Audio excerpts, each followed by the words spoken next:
Boche gold and diamonds. Buy now, pay later. Palakkad പുതുശ്ശേരിയിൽ 1.9 gram methamphetamine പിടികൂടിയ സംഭവത്തിൽ ഒരാളെ കൂടി പോലീസ് അറസ്റ്റ് ചെയ്തു.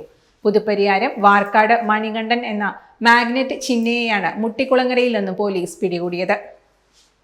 ഞായറാഴ്ച പുതുശ്ശേരി ജംഗ്ഷനിൽ നിന്നും 1.9 ഗ്രാം മെത്തഫിറ്റമിനുമായി പിടിയിലായ അരവിന്ദ് കൃഷ്ണയ്ക്ക് ലഹരിമരുന്ന് നൽകിയത് മണികണ്ഠനാണ്. ഇയാൾ മെത്തഫിറ്റമിൻ മൊത്തമായി വാങ്ങി ചില്ലറ വിൽപ്പന നടത്തുന്നയാളാണെന്ന് പോലീസ് പറഞ്ഞു. വർഷങ്ങളായി ഇത്തരത്തിൽ വിൽപ്പന നടത്തുകയും ഇതിലൂടെ കിട്ടുന്ന പണം കൊണ്ട് ആഡംബര ജീവിതം നയിക്കുന്നതാണ് ഇയാളുടെ രീതി. കയ്യിൽ മാഗ്നറ്റ് ഉപയോഗിച്ചാണ് ലഹരി പാക്കറ്റുകൾ കടത്തുന്നത്. ടാറ്റു അടിക്കുന്ന ജോലി ചെയ്യുന്ന ഇയാളെ അതിനാലാണ് മാഗ്നറ്റ് ചിന്ന എന്ന വിളിപ്പേരിൽ അറിയപ്പെടുന്നതെന്ന് കസബ പോലീസ് പറഞ്ഞു.